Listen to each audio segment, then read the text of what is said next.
Hi hello welcome back to my new vlog guys. ಎಂತಂತ ಹೇಳಿದರೆ ಇವತ್ತಂತೂ ನಮಗೆ ಬಕ್ರೀದ್ ಹಬ್ಬ ಗೈಸ್ ಬಕ್ರೀದ್ ಹಬ್ಬದ ದಿವಸ ಏನೆಲ್ಲ ಮಾಡ್ತೀನಿ ಅಂತ ಹೇಳಿ ನಿಮ್ಮೊಂದಿಗೆ ಶೇರ್ ಮಾಡುವ ಅಂತ ಇತ್ತು. ಆ್ಯಕ್ಚುಲಿ ನಾನು ಇವತ್ತು ವ್ಲಾಗ್ ಮಾಡ್ತಾ ಇರಲಿಲ್ಲ, ಯಾಕಂತ ಹೇಳಿದರೆ ಫುಲ್ ಬ್ಯುಸಿ ಇರ್ತೇನೆ. ಸೊ ಸ್ವಲ್ಪ ಕ್ಲಿಪ್ ಆ್ಯಡ್ ಮಾಡಿದ್ದೇನೆ ಅಷ್ಟೇ, ಜಾಸ್ತಿ ಲೆಂತ್ ಇರೋದಿಲ್ಲ ವಿಡಿಯೋ. ಹಾಗೆ ನೋಡಿ ಫ್ರೆಂಡ್ಸ್, ನಮ್ಮದು ಕುರಿ ನೋಡಿ, ಕುರ್ಬಾನಿಯ ಕುರಿ. ಹಾಗೆ ಇಲ್ಲಿ ನೋಡಿ ನಮ್ಮ ಅತ್ತೆ ಸ್ವೀಟ್ ಆಗಿರುವ ಸೇವಿಗೆ ಮಾಡಿದ್ದಾರೆ. ಒಳ್ಳೆ ಟೇಸ್ಟ್ ಇರುತ್ತೆ ಇದು, ಡ್ರೈ ಸೇವಿಗೆ ತುಂಬಾ ಟೇಸ್ಟ್ ಇರುತ್ತೆ. ನಾವು ವರ್ಷ ಇದೇ ಮಾಡೋದು.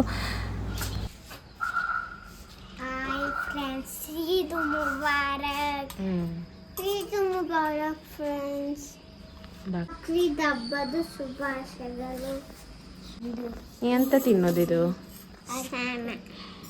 ಇಂದು ಮೆಹಂದಿ ತೋರಿಸು. ಒಳ್ಳೆ ಕಲರ್ ಬಂದಿದೆ ಅಲ್ಲ.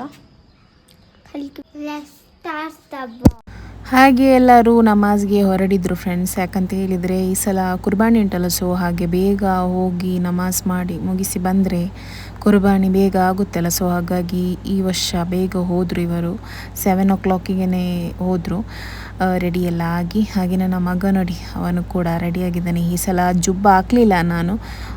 ಹೋದ ವರ್ಷದ ಬ್ಲಾಗಲ್ಲಿ ನೋಡಿರ್ಬೋದು ನೀವು, ಜುಬ್ಬ ಹಾಕಿದ್ದು. ಈ ಸಲ ನಾನು ಅವನಿಗೆ ಶರ್ಟ್ ಮತ್ತು ಪ್ಯಾಂಟ್ ಹಾಕಿ ಕಲಿಸಿದ್ದೇನೆ.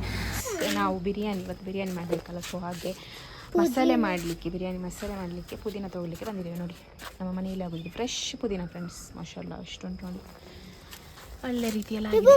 ಮಳೆ ಬಂದರೆ ಮಾತ್ರ ಫುಲ್ ಹಾಲಾಗ್ತದೆ. ಹಾಂ, ಓಕೆ, ಬೇಗ ಇಡ, ತೆಲ್ಲ ಅದನ್ನು ಹೊರ್ಚೋಬಾ. ಓಕೆ, ಅವಳು ತೆಗಿಲಿಕ್ಕೆ ಬಂದಳು. ನನಗೆ ಬೇರೆ ಕೆಲಸ ಉಂಟು, ಸೊ ಅದೆಲ್ಲ ಮಾಡಬೇಕು ಇವಾಗ. ಬೇಗ ಬನ್ನಿ. ಹಾಗೆ ಫ್ರೆಂಡ್ಸ್, ನಮ್ಮ ಏರಿಯಾದಲ್ಲಿ ಸುಮಾರು ಮಂದಿ ಕುರ್ಬಾನಿ ಕೊಡ್ತಾರೆ ಆಯಿತಾ. ಅದಕ್ಕೋಸ್ಕರ ನಮಗೆ ಅವರು ಈ ಕಟ್ ಮಾಡ್ತಾರಲ್ಲ ಆ ಕುರಿಯನ್ನು ಅವರು ಸಿಗೋದೇ ಕಷ್ಟ. ಸೊ ಫೈನಲಿ ಆಗಿ ಬಂದರು ನಮ್ಮ ಮನೆಗೆ. ಯಾಕಂದರೆ ನಮ್ಮದು ಸಿಂಗಲ್ ಕುರಿ ಇರೋದು, ಬೇರೆ ಮನೆಯಲ್ಲಿ 2-3 ಕುರಿ ಎಲ್ಲ ಕೊಡ್ತಾರೆ. ಹಾಗೆ ಈ ಕ್ಲಿಪ್ ಯಾಕೆ ಬ್ಲರ್ ಮಾಡಿದ್ದೇನೆ ಅಂತ ಹೇಳಿದರೆ, ಸಲ ನಾನು ಕುರ್ಬಾನಿ ಮಾಡುವ ವಿಡಿಯೋ ಒಂದು ಕ್ಲಿಪ್ ಹಾಕಿದ್ದೆ. ಸೊ ಅದು ಸ್ವಲ್ಪ ಮಾತ್ರ ಹಾಕಿದ್ದು, ಆದರೂ ಕೂಡ ಎಲ್ಲ ಜನ ಹೇಳ್ತಿದ್ರು ಅದು ಹಾಕಬಾರ್ದಿತ್ತು, ಅದು ಯಾಕೆ ಹಾಕಿದ್ದು, ಹಾಗೆಲ್ಲ ಹಾಕಬಾರ್ದು ಅಂತ ಹೇಳಿದರು. ಬಟ್ ಹೋದ ಸಲ ಮಾಡಿದ ತಪ್ಪು ನಾನು ಈ ಸಲ ಮಾಡಲಿಕ್ಕೆ ಹೋಗಲಿಲ್ಲ. ಅದಕ್ಕೋಸ್ಕರ ನಾನು ಜಸ್ಟ್ ಒಂದು ಖಾಲಿ ಕುರಿಯನ್ನು ಹಿಡಿದಿರುವ ಪೊಸಿಷನ್ ಅದು ಒಂದು ಕ್ಲಿಪ್ ಮಾತ್ರ ಹಾಕಿದೆ ಅಷ್ಟೇ. ಮತ್ತು ಈ ಥರ ಮಾಂಸ ಎಲ್ಲ ಮಾಡೋದೊಂದು ಕ್ಲಿಪ್ ಆ್ಯಡ್ ಮಾಡಿದ್ದೇನೆ ಅಷ್ಟೇ. ಯಾಕೆ ಬೇಜಾರು ಮಾಡಬೇಕು, ಅದು ಹಾಕ್ಬಾರ್ದು ಅಂತ ಹೇಳಿದ ಮೇಲೆ ಯಾಕೆ ನಾನು ಸುಮ್ಮನೆ ಇನ್ನೊಂದು ಸಲ ಹಾಕೋದು ತಪ್ಪಾಗ್ತದಲ್ಲ. ಒಂದು ಸಲ ತಪ್ಪು ಅಂತ ಹೇಳಿದ ಮೇಲೆ ಇನ್ನೊಂದು ಸಲ ತಪ್ಪು ಮಾಡಲಿಕ್ಕೆ ಹೋಗಬಾರ್ದು. ಹಾಗೆ ಇಲ್ಲಿ ಮಾಂಸ ಎಲ್ಲ ರೆಡಿ ಮಾಡ್ತಾ ಇದ್ದಾರೆ ಫ್ರೆಂಡ್ಸ್. ಅಂದರೆ ಇಷ್ಟು ಅಂತ ಕೊಡಲಿಕ್ಕೆ ಇದೆ, ಅಷ್ಟು ಎಲ್ಲ ರೆಡಿ ಮಾಡ್ತಾರೆ. ಫ್ಯಾಮಿಲಿಯವರಿಗೆ ಕೊಡಬೇಕು, ಮತ್ತು ನೇಬರ್ಸ್ ಅವರಿಗೆ ಕೊಡಬೇಕು, ಹಾಗೆ ಪಾಪದವರಿಗೂ ಕೂಡ ಕೊಡಬೇಕು. ಹಾಗೆ ಫೈನಲಿ ಎಲ್ಲ ರೆಡಿ ಆಗ್ತಾ ಉಂಟು ಫ್ರೆಂಡ್ಸ್. ಇವಾಗ ಇನ್ನು ಇವರು ನಮ್ಮ ನೇಬರ್ಸಿಗೆಲ್ಲ ಕೊಡಲಿಕ್ಕೆ ಹೋಗ್ತಾ ಇದ್ದಾರೆ. ನೇಬರ್ಸಲ್ಲಿ ಒಂದು 20 ಮನೆ ಇದೆ ಅವರಿಗೆ ಕೊಡಲಿಕ್ಕೆ. ಹಾಗೆ ನಾವು ಮಧ್ಯಾಹ್ನಕ್ಕೆ ನಮ್ಮದು ಬಿಸಿಯಾದ ಮಟನ್ ಬಿರಿಯಾನಿ ರೆಡಿಯಾಗಿದೆ ಫ್ರೆಂಡ್ಸ್. ನೋಡಿ, ಜಸ್ಟ್ ಇವಾಗ ಅಷ್ಟೇ ತೆಗೆದಿದ್ದಷ್ಟೇ ದಮ್ ಬಿರಿಯಾನಿ, ಮ್ಯಾಂಗ್ಳೂರ್ ಸ್ಟೈಲ್ ಬಿರಿಯಾನಿ. ಸೊ ಹಾಗೆ ಇದರದ್ದು ರೆಸಿಪಿ ನಾನು ಆಲ್ರೆಡಿ ನನ್ನ ವ್ಲಾಗಲ್ಲಿ ನನ್ನ ಒಂದು ಚಾನಲಲ್ಲಿ ಅಪ್ಲೋಡ್ ಮಾಡಿದ್ದೀನಿ.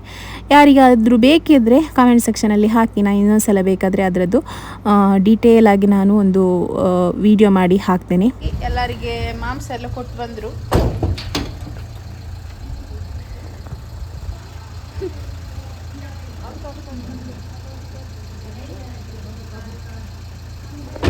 Hello, hi guys.